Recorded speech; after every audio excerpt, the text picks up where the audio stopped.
시청자 여러분께 문화 인사드립니다. 현월TV 윤목사입니다. 사도신경 해설 수요일에 지금 계속 하고 있습니다. 오늘은 7장이며 2부 세 번째 시간이 되겠습니다. 눈이 좀 피로해가지고 안경을 좀 벗었습니다. 그리스도의 칭호 가운데 오늘은 하나님의 아들이라는 칭호에 대해서 이제 공부할 차례입니다. 관련 성경 말씀을 좀 읽고 시작을 해야 되는데 제가 좀 성경을 또 잘못 펴놨어요. 요한복음 10장 22절로 39절입니다. 요한복음 10장 22절로 39절의 말씀 먼저 제가 좀 읽겠습니다. 요한복음 10장 22절로 39절의 말씀이 되겠습니다. 예루살렘의 수전절이 이르니 때는 겨울이라. 예수께서 성전한 솔로몬 행각에서 거니시니 유대인들이 애워싸고 이르되 당신이 언제까지나 우리 마음을 의혹하게 하려 하나이까? 그리스도이면 밝히 말씀하소서 하니 예수께서 대답하시되 내가 너희에게 말하였으되 믿지 아니하는도다. 내가 내 아버지의 이름으로 행하는 일들이 나를 증거하는 것이거늘 너희가 내 양이 아니므로 믿지 아니하는도다. 내 양은 내 음성을 들으며 나는 그들을 알며 그들은 나를 따르느니라. 내가 그들에게 영생을 주노니 영원히 멸망하지 아니할 것이요 또 그들을 내 손에서 빼앗을 자가 없느니라. 그들을 주신 내 아버지는 만물보다 크심에 아무도 아버지 손에서 빼앗을 수 없느니라. 나와 아버지는 하나이니라 하신대. 유대인들이 다시 돌을 들어 치려 하거늘 예수께서 대답하시되 내가 아버지로 말미암아 여러 가지 선한 일로 너희에게 보였거늘 그 중에 어떤 일로 나를 돌로 치려 하느냐. 유대인들이 대답하되 선한 일로 말미암아 우리가 너를 돌로 치려는 것이 아니라 신성모독으로 인함이니 내가 사람이 되어 자칭 하나님이라 함이로다. 예수께서 이르시되 너희 율법에 기록된 바 내가 너희를 신이라 하였노라 하지 아니하였느냐. 성경은 폐하지 못하나니 하나님의 말씀을 받은 사람들을 신이라 하셨거든. 하물며 아버지께서 거룩하게 하사 세상에 보내신 자가 나는 하나님의 아들이라 하는 것으로 너희가 어찌 신성모독이라 하느냐. 만일 내가 내 아버지의 일을 행하지 아니하거든 나를 믿지 말려니와 내가 행하거든 나를 믿지 아니할지라도 그 일은 믿으라. 그러면 너희가 아버지께서 내 안에 계시고 내가 아버지 안에 있음을 깨달아 알리라 하시니 그들이 다시 예수를 잡고자 했으나 그 손에서 벗어나 나가시니라. 아멘. 그리고 마태복음 11장 25절로 27절의 말씀입니다. 예수께서 이르시되 나는 부활이요 생명이니 나를 믿는 자는 죽어도 살겠고 무릇 살아서 나를 믿는 자는 영원히 죽지 아니하리니 이것을 내가 믿느냐. 이르되 주여 그러하외다. 주는 그리스도시요 세상에 오시는 하나님의 아들이신 줄 내가 믿나이다. 아멘. 할렐루야. 오늘은 하나님의 아들이라는 칭호에 대해서 이제 공부를 좀 하도록 하겠습니다. 앞서 읽어드린 것들의 이제 핵심은 하나님의 아들이라는 호칭이죠. 앞서 이제 우리가 예수와 그리스도라는 칭호에 관해서 생각을 했습니다.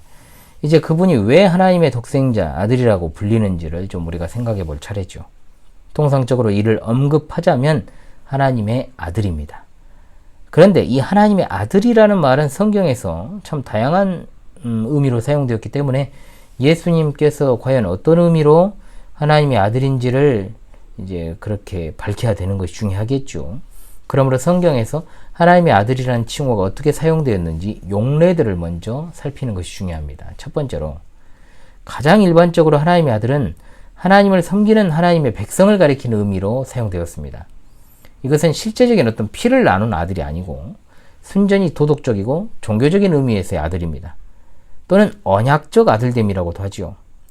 구약 이스라엘 백성 그리고 신약 교회는 하나님과 특별한 언약 관계에 놓여 있었기 때문에 이들의 아들됨은 언약적 아들됨입니다. 즉 하나님의 백성됨의 아들됨이죠.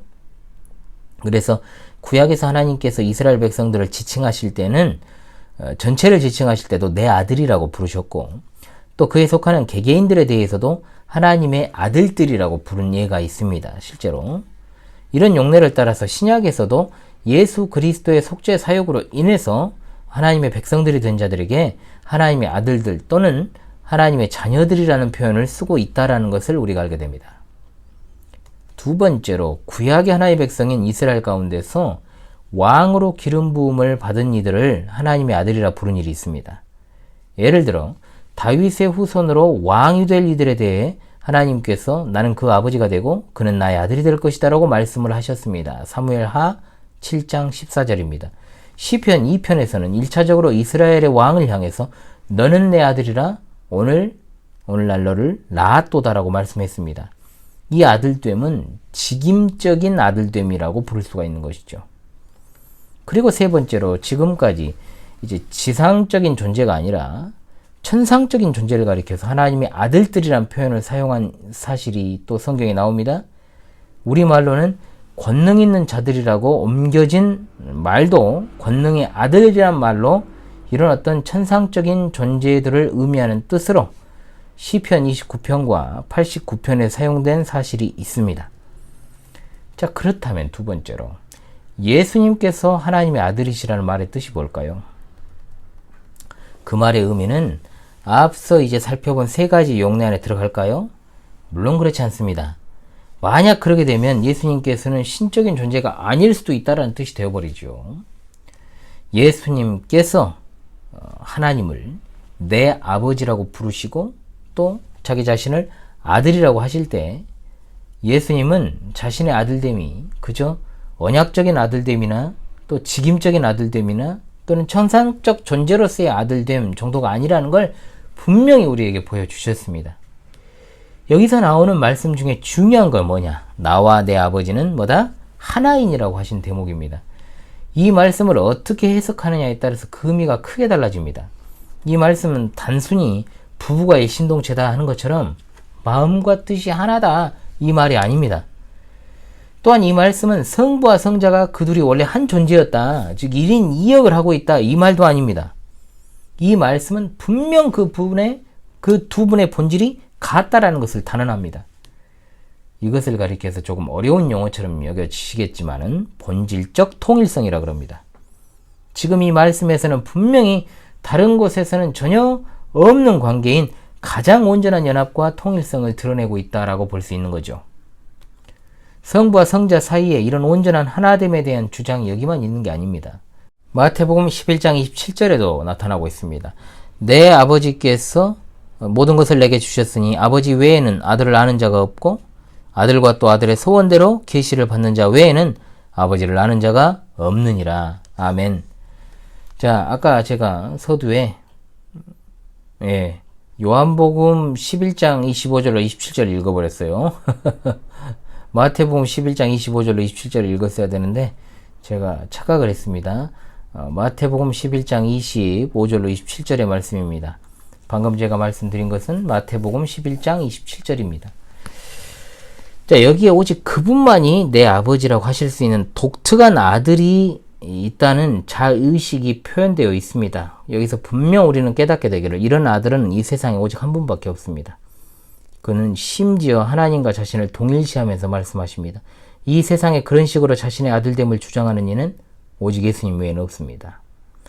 예수님이 이 말씀을 듣던 당시 유대인들이 왜 그렇게 분노를 했는지 우리가 이제 비로소 이해가 되는 거죠. 즉 예수님은 유대인들에게 익숙한 어떤 하나님의 백성됨 또는 자녀됨, 직임됨의 아들이라고 자기를 소개한 게 아니고 자신이 곧 하나님이시라는 주장을 한 겁니다. 그래서 유대인들이 이런 말을 듣고 요한복음 10장 33절에 네가 사람이 되어 자칭 하나님이라 함이로다 라고 말한 겁니다. 그러므로 예수님께서 자신을 하나님의 아들이라고 하셨을 때 그 말은 그저 그분이 언약 백성의 한 부분이라든지 큰 직임을 맡았다든지 또는 메시아로서의 일을 감당할 뿐 이런 정도로의 뜻으로만 사용한 것이 아니라 자신이 하나님이심을 의식하면서 성부 하나님에 대해서 성자 하나님의 관계에 계신 분이심을 드러내시면서 사용하신 아주 귀하고 독특한 계시라는 사실을 우리가 알게 되는 겁니다. 이런 의미에서 이 아들됨은 삼위일체적 아들됨이다 라고 부를 수 있게 되는 것입니다. 잘 기억하십시오. 매우 독특한 계시라고 할 수 있죠. 그러므로 셋째로 예수님께서 이런 독특하신 아들이심을 가장 잘 표현하는 칭호가 바로 하나님의 독생자입니다. 예수님께서 이런 하나님의 어떤 독생자라는 아버지의 독생자 또는 독생하신 하나님, 하나님의 독생하신 아들이라는 칭호 요한복음 1장에 쭉 나오죠. 1장 14절에 나오고 18절에 나오고 요한복음 3장 16절, 3장 18절 어떤 이들은 주로 그분의 성육신과 관련해서 독생자라는 말을 이해하려고 하지만 그렇지 않습니다. 예수님께서는 이 땅에 오셔서 비로소 독생자가 되신 게 아니고 이 땅에 오시기 전부터 예수님은 아버지의 독생자셨습니다. 그분은 그저 독생자나 독생하신 하나님이 아니라 요한복음 1장 18절의 말씀대로 아버지 품속에 있는 즉 영원으로부터 아버지와 깊은 관계를 가지고 있는 하나님의 본성을 공유한 독생자이십니다. 아멘. 이 독생자라는 말의 용례를 살펴보면 유일하게 나아진이라는 뜻도 있지만 유일하다는 말로 많이 사용되었고, 또한 이 유일한이라는 말과 사랑받는이라는 말이 같이 사용된 용례가 많습니다. 창세기 22장의 기사는 아브라함에게 하나님께서 독자 이삭을 제물로 바치라는 내용이죠. 그런데 여기서 사랑하는 독자 이삭이라고 나오는데 실제로 이삭은 독자가 아님에도 그를 독자라고 했습니다. 그렇게 한 것은 왜냐하면 이스마엘이 있잖아요. 사랑받는 아들임을 나타낸 것이어서 여기서의 독자의 어원인 모노게네스라는 말은 유일한이라는 말보다는 독특하다라는 말로 이해가 돼야 되는 겁니다. 한마디로 예수님은 하나님의 유일한 아들이심으로 사랑받는 아들이셨다라고 할 수 있습니다. 사랑받는 아들. 이와 같이 성자는 성부 하나님의 유일하신 아들이십니다. 여기서는 강조점이 그가 성부의 유일한 아들이셔서 그와 동등한 이가 없고 따라서 아버지를 온전하게 계시하실 수 있다는 점에 있습니다. 그러나 믿는 우리는 단순하게 성자 예수 그리스도의 유일하심을 말하는 것을 뛰어넘어서 아버지에 의한 아들의 영원적인 출생을 말해야 됩니다. 이 용어 자체는 쉽게 이해하기가 어려운데 예수 그리스도께서는 다른 이들과는 달리 아주 다른 의미에서, 다른 이들과는 분명 다른 의미에서 하나님의 아들이심, 즉 독특하신 하나님의 아들이십니다. 이것이 바로 그분이 독생자, 아까 말씀드린 모노게네스라는 말의 뜻이기 때문에 우리는 인간적인 이해를 여기서 배제하지 않으면 안 된다는 거죠. 단순한 독자 개념, 독생자의 개념이 아니라는 겁니다. 그러므로 넷째로 독특하신 하나님의 아들 예수와 하나님의 아들이라 불리는 우리들의 관계, 이걸 한번 생각해 볼 필요가 있습니다. 자, 우리의 아들됨은 양자됨입니다.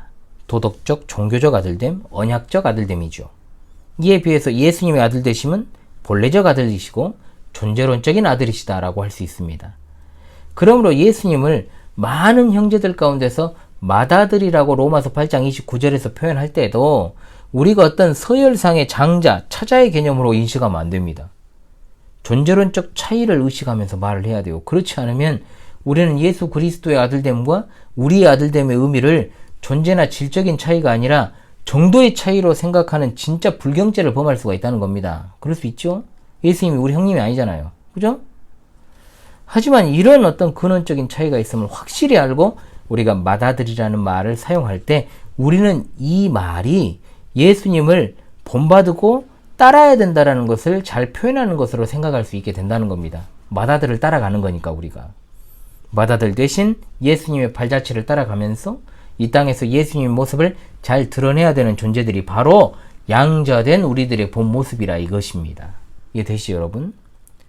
자, 오늘 그리스도의 칭호 세 번째, 하나님의 아들이라는 칭호의 의미를 살폈습니다. 자, 다음 시간에 이제 그리스도의 칭호, 주님에 대해서 공부를 좀 하고요. 또 이제 기독론에서 이 부분을 다뤘기 때문에 그 부분을 제가 링크를 좀 걸어 놓을 테니까 함께 여러분들이 보시면 많은 도움이 되실 것입니다. 혹시나 부족한 면이 있다면 제가 보충 수업 특강으로 다루려고 하니까요. 그 부분은 다음번에 다시금 공지를 드리도록 그렇게 하겠습니다. 여러분 오늘 이 시간도 참 수고 많으셨습니다. 지금까지 사도신경 해설의 현울TV 윤목사였습니다. 감사합니다. 복습 열심히 하십시오, 여러분. 그 한마디를 추가하네요.